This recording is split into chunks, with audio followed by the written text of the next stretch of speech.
سب سے پہلے آپ کو بتائیں chairman peoples party Bilawal Bhutto Zardari کا کہنا ہے کہ پی ٹی آئی انتہا پسندی کی سیاست چھوڑ دے، لیڈر کی گرفتاری اور کیس پر قومی اداروں پر حملہ کریں گے تو ایکشن پر شکایت نہیں ہونی چاہیے۔ سیاسی جماعتوں کو جمہوریت کی بقا کے لیے سیاسی حل نکالنا چاہیے۔ لاڑکانہ میں میڈیا سے گفتگو میں بلاول بھٹو نے کہا کہ حالات کے پیش نظر تمام سیاسی جماعتوں کو ایک نقطے پر لانے کے لیے صدر زرداری کو کردار ادا کرنا ہوگا۔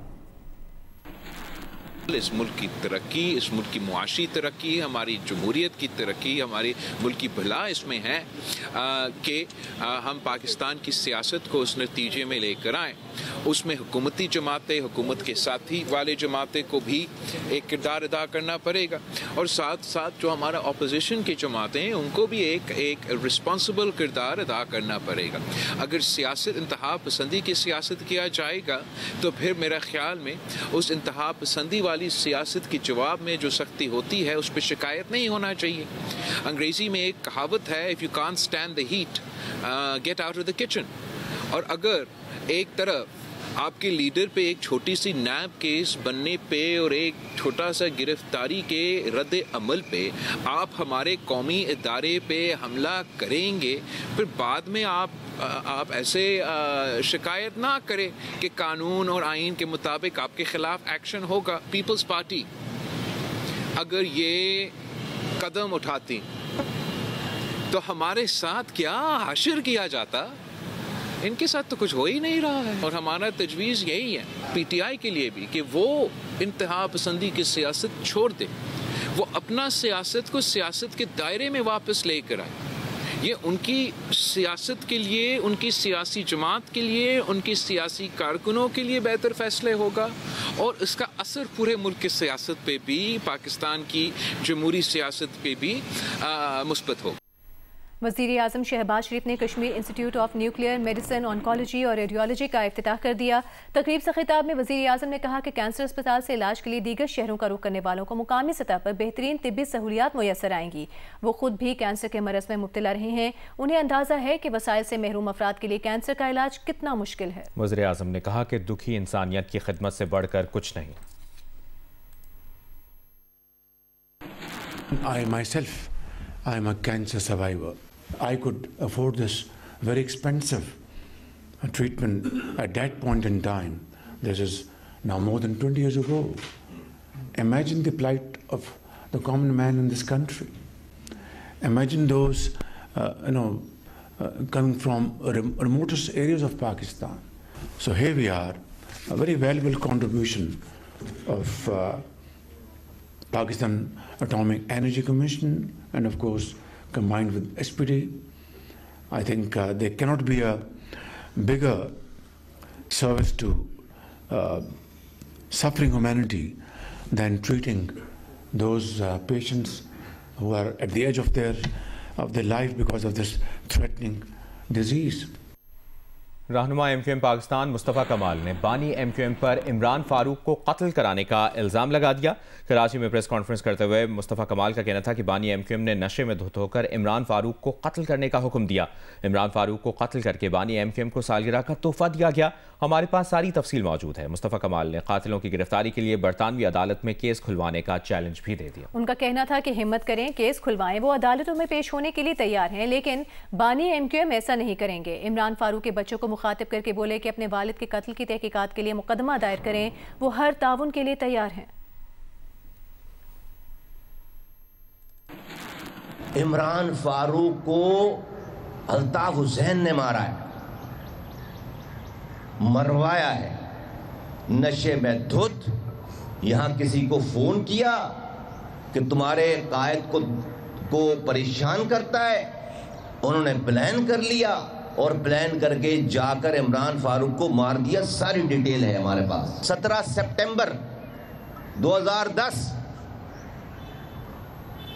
40 سال لگانے والے عمران فاروق، پورا آپریشن بھگتنے والے عمران فاروق کو اسی کے قائد کی برتھ ڈے پہ، سالگرہ پہ اس کی موت کا تحفہ دے رہے ہیں۔ تم برطانیہ کی عدالت میں جا کر یہ ایک اپلیکیشن کیوں نہیں لگاتے، پٹیشن کیوں نہیں لگاتے کہ میرے 40 سالہ دیرینہ ساتھی کا برطانیہ کی سرزمین پر قتل ہو گیا مجھے اس پہ قاتلوں کا پتہ لگا کر دیا جائے۔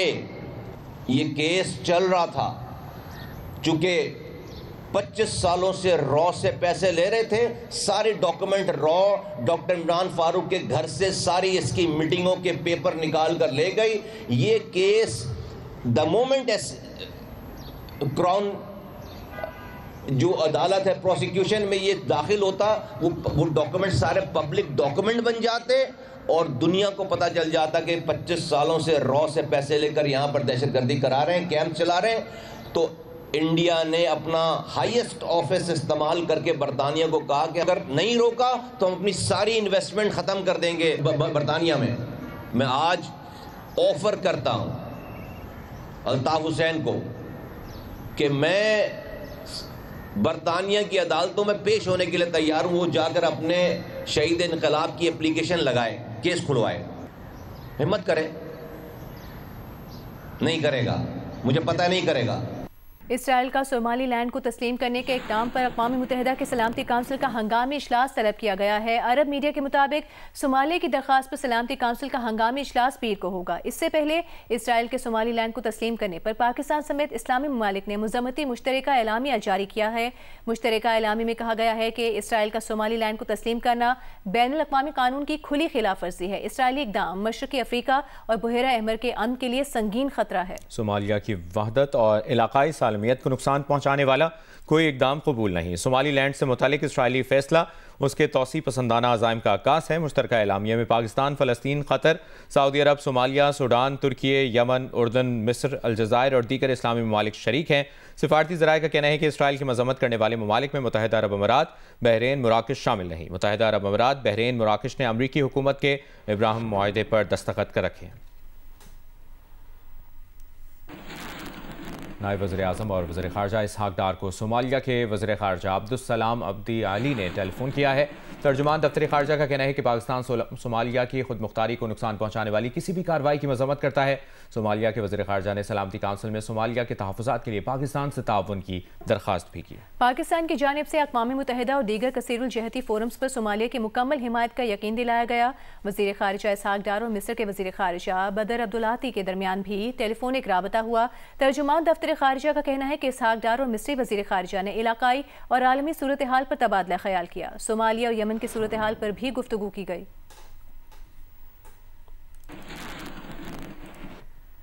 آگے بڑھتے ہیں، آپ کو بتاتے ہیں مسابقتی کمیشن نے سال 2025 میں کی جانے والی کارروائیوں کی رپورٹ جاری کی ہے۔ اعلامیہ میں کہا گیا ہے کہ 10 شوگر ملز کو گڑھ جوڑ اور گنے کی قیمت فکس کرنے پر شو کاز جاری کیے گئے۔ سٹیل کارٹل بنانے پر 2 میلوں پر 1.5 ارب روپے جرمانہ ہوا۔ اسکول سسٹمز کو مہنگی کاپیوں اور یونیفارمز کی مشروط فروخت پر نوٹس جاری کیے گئے۔ پولٹری سیکٹر میں 8 پر 15 کروڑ 50 لاکھ روپے جرمانہ کیا گیا۔ کھاد ساز کمپنیوں پر کارٹلائزیشن پر 37 کروڑ روپے جرمانہ ہوا۔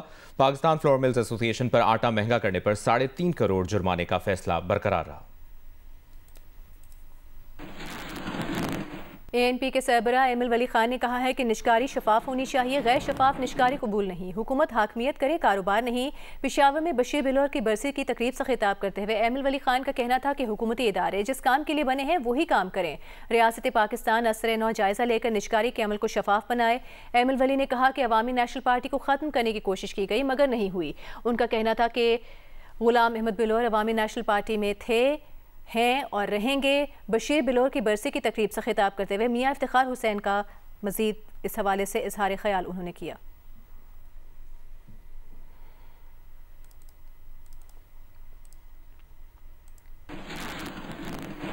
کراچی میں ہونے والی عالمی اردو کانفرنس کا آج آخری روز ہے۔ قوال فرید ایاز اور ابو محمد کہتے ہیں کہ عالمی اردو کانفرنس کا دنیا بھر میں کوئی متبادل نہیں ہے۔ نمائندہ جیو نیوز ولید احمد مزید بتا رہے ہیں۔ عالمی اردو کانفرنس کا جس شان سے افتتاح ہوا تھا اسی شان سے اس کا اختتام ہو رہا ہے۔ اس وقت ہم YMCA گراؤنڈ میں موجود ہیں جہاں ابو محمد اور فرید ایاز کو سننے کے لیے حاضرین کی، ان کے مداحوں کی ایک بڑی تعداد موجود ہے۔ ابو محمد اور فرید ایاز اس عالمی اردو کانفرنس کے بارے میں کیا کہتے ہیں، ان سے جانتے ہیں۔ اردو کی ترویج اور ترقی کے سلسلے میں خصوصاً اس پلیٹ فارم سے جو کچھ ہو رہا ہے وہ بہت قابل ستائش ہے، اور میں بڑا خوش ہوں کہ اب یہ اس پیمانے پہ یہ کام ہو رہا ہے، اور جو ادارے یہ کام کر رہے ہیں میری طرف سے ان کے لیے بہت دعائیں ہیں